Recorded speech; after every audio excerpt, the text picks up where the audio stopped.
California has innocent blood on its hands. There was a Native American genocide, right here in California, with mass murders like the Sacramento River Massacre, in which hundreds of Wintu people were slaughtered near Redding, California. It is said 900 Native Americans were butchered by Captain Fremont and his soldiers. Most victims were women and children, pinned against the river. The Native Americans were forced to flee, and Fremont and his men slaughtered them, all of them, all they could get, including children. Eyewitness William Isaac Tustin reports it was a slaughter, and that Fremont tomahawked even women and children to death, while riflemen shot more victims. None of the murderers were charged or punished in any way for the killings. Fremont went on to be involved in more massacres of Native Americans, and was rewarded for it. In fact, Fremont became military governor of California in January 1847, for a short time, and in 1850, Fremont became California's first U.S. senator.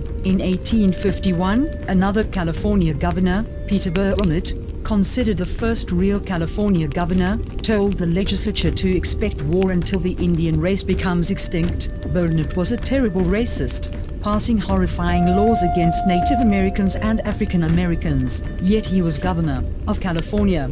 California rewarded genocide, rewarded one massacre after another, of innocent Native Americans, to take their land. Finally, in 2019, Governor Gavin Newsom of California offered a tepid, nearly meaningless apology for historical wrongs done by the state of California to Native Americans. Historical. It isn't merely historical, it's recent. The state of California funded the genocide of Native Americans, and stole their lands. Why were those lands never returned? Governor Newsom talked about healing, but the lands stolen are still held from the Native American tribes. California stole these lands by genocide. It was mass murder, genocide, and yet California never gave these lands back to the Native Americans to whom they belong. There's a forgotten genocide, right here in America. Millions of Native Americans were murdered, on their native lands. It was genocide. This is Rome. Rome conquers, massacres, and enslaves. Rome is still here, and the killing continues. Mexicans are dying on the border every day. The scriptures say, whoever commits misdeeds, and becomes besieged by his iniquities, these are the inmates of the fire, wherein they will dwell forever. Thou shalt not oppress a stranger, for ye know the heart of a stranger, seeing ye were strangers in the land of Egypt. Love ye therefore the stranger, for ye were strangers in the land of Egypt.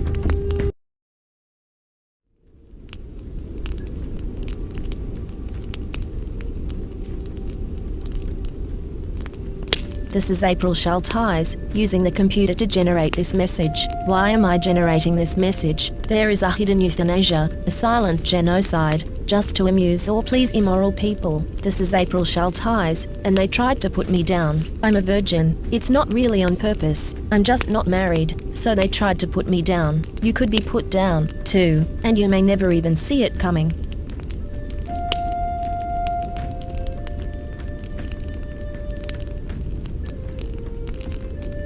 This is April Schulthies. Native America is a covenant land, given by the Lord to his covenant people for a perpetual possession. The forgotten genocide of Native Americans on the American continent was not forgotten by God, was not forgotten by God.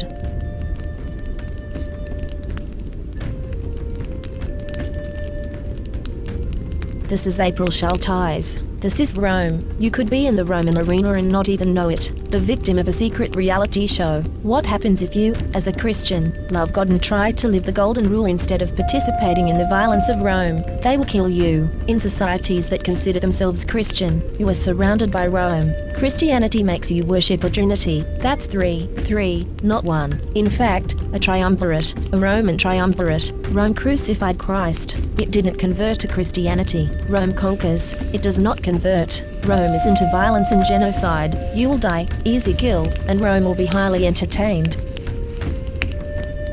This is April Schulthies. In the book, The Seventh Sense, The Secrets of Remote Viewing as Told by a Psychic Spy for the U.S. Military, by Lynn Buchanan, the author admits that the CIA was using controlled remote viewing, acronym CRV, on targets. CRV makes it possible for them to see and know what targets are doing from a distance, and even control a target's thoughts and actions. When caught, the CIA claimed it declassified and discontinued the program, but it really just changed the name from Centerlane to Sunstreak and continued operations in secret. The military is using the science of the mind against you. You are not free in America. This is Rome. You are not safe.